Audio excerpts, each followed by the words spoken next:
Good morning friends. हाय। आज हम फिर से एक नया टॉपिक सीखने वाले हैं जिसका नाम है नर्स्ड इक्वेशन।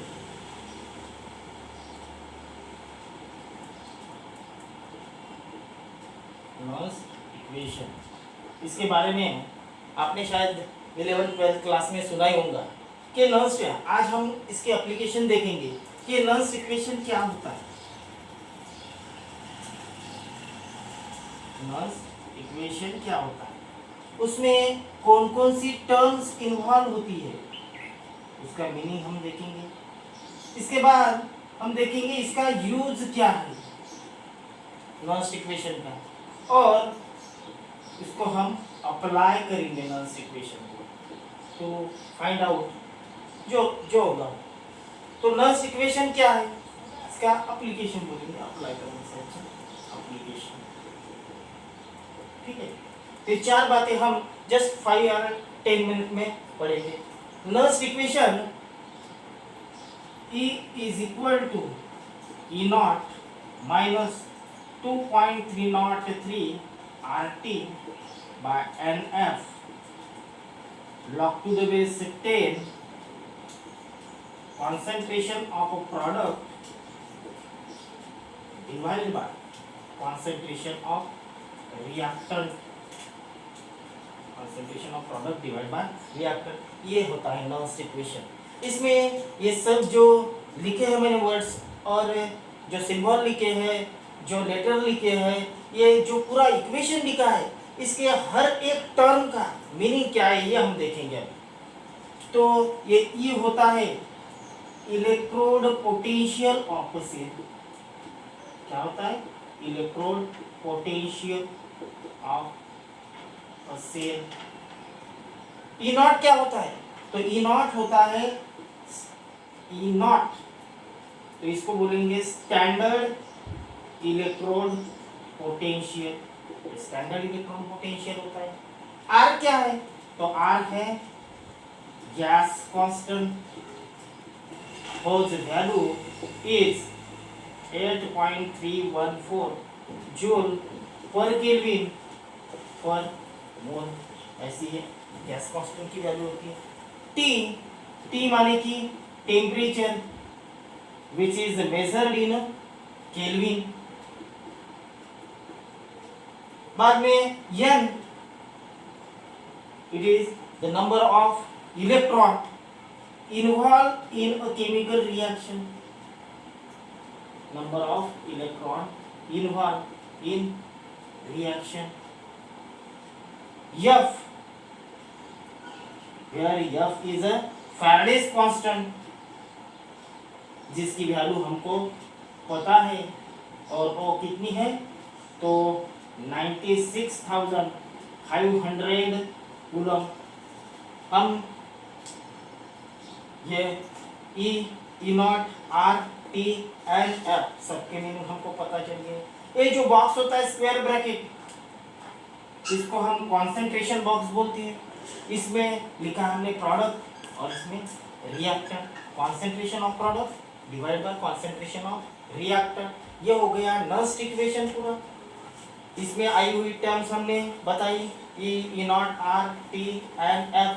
अब इस नर्स्ड इक्वेशन का यूज क्या है, हम क्या के लिए नर्स्ड इक्वेशन कहाँ पे यूज करते हैं इसको, तो यही से हमको पता चलता है कि हमको यहाँ पे इस इक्वेशन का उपयोग ई की वैल्यू निकालने के लिए कर रहे हैं। तो ई क्या है? Electrode potential of a cell. That means this equation is used to find out the electrode potential of a cell. But कौन सी सेल का? और ये ई नॉट क्या है? ये स्टैंडर्ड इलेक्ट्रोड पोटेंशियल है। अब ये स्टैंडर्ड कैसे हो गया और जनरल कैसे हो गया? जनरल स्टैंडर्ड कैसे? ये स्टैंडर्ड इलेक्ट्रोड पोटेंशियल बोले तो electrode potential which is measured in a standard condition. अभी स्टैंडर्ड कंडीशन क्या रहती? तो सॉल्यूशन का कॉन्सेंट्रेशन 1 मोलर होना। कॉन्सेंट्रेशन अगर 1 मोलर होता है, टेम्परेचर 298 केल्विन होता है, और प्रेशर अगर यूज होता हो तो 1 एटमॉस्फेरिक प्रेशर रहेगा पूरा। इस कंडीशन में एखादे सेल का इलेक्ट्रोड पोटेंशियल अगर मेजर किया जाए तो उसको स्टैंडर्ड इलेक्ट्रोड पोटेंशियल बोला जाता है। अगर सेल का पोटेंशियल हम डिफरेंट कॉन्सेंट्रेशन पे निकालना चाहते हैं, डिफरेंट टेम्परेचर पे निकालना चाहते हैं और डिफरेंट प्रेशर पे निकालना चाहते हैं तो हम इस फार्मूले का यूज करते हैं। E is equal to E naught minus 2.303 RT by NF log to the base 10 concentration of product divided by reactant। अभी हम इस फार्मूले का यूज करके जिंक सेल, कॉपर सेल और डैनियल सेल के लिए नस्ट इक्वेशन कैसा बनता है ये देखेंगे। तो हम पहले ले रहे हैं zinc cell, zinc changes to Zn di positive. दूसरी सेल हम लेने वाले हैं Cu di positive changes to Cu। Third cell हम लेने वाले हैं zinc changes to Zn di positive, double vertical line di positive changes to Cu। अभी हमने यहाँ पे सेल लिख लिए। इस सेल का रिप्रेजेंटेशन भी कैसा करने का है ये हम नेक्स्ट वीडियो में बताएंगे कि cell how to represent the cell. देखो Zn changes to Zn di positive, Cu di positive changes to Cu। ठीक है, तो हम पहले वाला सेल लेते हैं। पहले हम zinc Zn di positive, this it is a zinc electrode, ये जिंक इलेक्ट्रोड है। ठीक है, here it is a zinc electrode that is anode, or it is a zinc electrode. Here oxidation reaction is that takes place.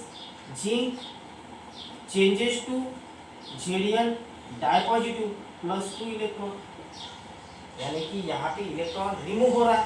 Therefore this reaction is oxidation reaction. ये oxidation reaction होने की वजह से इसको anode कहा जाता है। Zinc changes to Zn di positive plus 2 electron.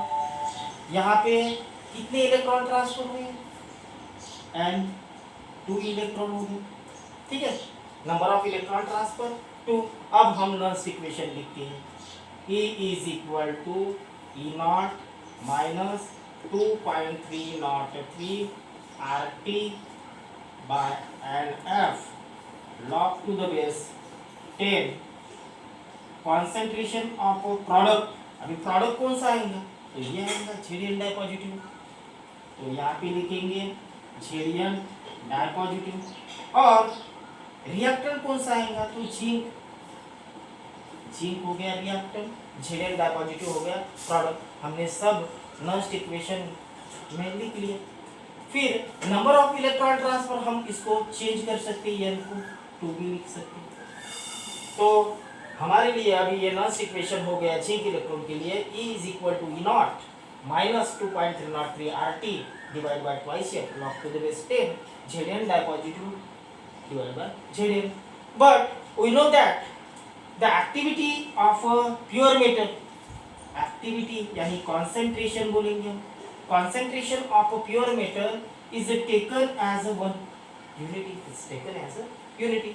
Pure metal का concentration हम 1 कंसीडर कर लेते हैं। तो ये इक्वेशन हमारा बनता है E is equal to E naught minus 2.303 RT divided by 2F log to the base 10 Zn di positive, नीचे वाला गायब हो जाएगा। ठीक है, 1 कंसीडर करें तो ये गायब हो जाएंगे। तो हमारा कॉन्सेंट्रेशन भरने के बाद इक्वेशन ऐसा बनेंगे। अगर यही इक्वेशन हम स्टैंडर्ड टेम्परेचर पे कंसीडर करते हैं एट 298 केल्विन, अगर टेम्परेचर 298 केल्विन लिया हमने तो ये इक्वेशन कैसे बन जाता। देखो यहाँ पे अगर 298 पुट कर रहे हैं हम तो ये 2.303 है, इसकी वैल्यू हमने पहले ही दी थी। देखो अभी फिर से ले लेंगे हम, यहाँ पे 2.303 आर की वैल्यू है 8.314, टेम्परेचर हम ले रहे हैं 298 केल्विन और फैराडेज कांस्टेंट की वैल्यू हमको पता है 96,500। इसका हम अलग से अगर कैलकुलेशन करेंगे तो कैलकुलेशन का आंसर आएगा 0.0591, यानी कि ये पूरा टोटल कट के हम डायरेक्टली 0.0591 लिख सकते हैं। तो यही हमारा इक्वेशन ऐसे बनेगा। फिर E is equal to E nought minus 0.0591 divide by 2, ये 2 रहेगा, log टू द बेस 10 जेरियन डाई पॉजिटिव। ये हमारा हो गया last equation for zinc electrode. पहले क्या किया देखो, जिंक सेल ऐसे लिख के था, it is a zinc electrode और जिंक सेल, इसको हाफ सेल भी बोल सकते हैं। जिंक चेंजेस टू झेरियन di positive plus 2 electron, electron निकल रहा है, ये ऑक्सीडेशन रिएक्शन है। नंबर ऑफ इलेक्ट्रॉन इन्वॉल्व कितने हैं, 2। फिर हमने इक्वेशन लिख लिया, E is equal to E naught minus 2.303 RT divided by twice of log to the base 10 झेरियन डाई पॉजिटिव प्रोडक्ट रिएक्टर। हमने क्या किया, कॉन्सेंट्रेशन ऑफ प्योर मेटल 1 लिया, तो 1 लेने के बाद ये गायब हो जाता है। E is equal to E naught minus 2.303 RT divided by 2 log to the base 10 झेरियन डाई पॉजिटिव हो गया। अब हम अगर टेम्परेचर 298 केल्विन लेते हैं तो हमारा इसका पूरा मल्टीप्लिकेशन हो जाता है 0.0591, हम लिख सकते हैं वहाँ पे E is equal to E naught minus 0.0591 divided by 2 log to the base 10 झेरियन डाई पॉजिटिव। अगर यही इक्वेशन हम कॉपर हाफ सेल के लिए करेंगे तो कैसे होगा, तो हम यही पे अभी थोड़ा सा चेंज कर लेंगे। यहाँ पे हम ले रहे copper half cell, copper half cell लिखते टाइम मैंने ऐसे लिखा Cu di positive changes to C, it is क्या होगा यहाँ पे कॉपर इलेक्ट्रोड। रिएक्शन कौन सी हो रही ये भी हम देखेंगे, रिएक्शन ऐसी होगी Cu di positive plus 2 electron changes to Cu solid, या इसमें रहेंगे। Cu डाई पॉजिटिव का कन्वर्शन Cu में हो रहा है, 2 इलेक्ट्रॉन ऐड हो रहे हैं, रिएक्शन हो रही है हमारी रिडक्शन रिएक्शन। और नंबर ऑफ इलेक्ट्रॉन कितने इन्वॉल्व हो गए रिएक्शन में, तो नंबर ऑफ इलेक्ट्रॉन इन्वॉल्व हो गए 2। हम और इलेक्ट्रॉन पुट कर लेंगे लास्ट इक्वेशन में, E is equal to E naught minus 2.03 RT divided by 2F log to the base 10 झेरियन डाई पॉजिटिव। ये झेरियन नहीं आएगा, यहाँ पे क्या आएगा Cu डाई पॉजिटिव आएगा क्या, नहीं वो भी नहीं आएगा। तो कॉन्सेंट्रेशन ऑफ प्रोडक्ट, प्रोडक्ट कौन सा है देखेंगे हम, इधर है product Cu, reaction reduction reaction Cu आएगा प्रोडक्ट में, और रिएक्टर में क्या आएगा तो Cu डाई पॉजिटिव आएगा। फिर से हमने बोला कि एक्टिविटी ऑफ प्योर मेटल और concentration of pure metal is unity, हम जिंक के बजाय Cu को लेंगे, उसका कंसंट्रेशन 1 हो जाएगा, वो गायब हो जाएगा, तो क्या रह जाएगा वहां पे ऊपर रहेगा 1 और नीचे रहेगा Cu डाई पॉजिटिव है। यह हमारा सेकंड इक्वेशन बन जाएगा, E is equal to E naught minus 2.03 RT divided by twice of log to the base 10 1 by Cu di positive. अगर हम इसको 298 केल्विन पे कंसीडर करते हैं तो वही सेम हो जाएगा, 2.303 RT और F की कीमत 0.0591 आ जाएगी। E is equal to E naught minus 0.0591 divided by 2 log to the base 10, और यहाँ पे ऐसे चेंज हो जाएगा 1 by Cu। तो ये हमारा लास्ट इक्वेशन हो गया फॉर कॉपर हाफ सेल के लिए। अभी मेरे को लगता है आपको मैंने बताया हुआ वीडियो अच्छे से समझ में आ गया होगा।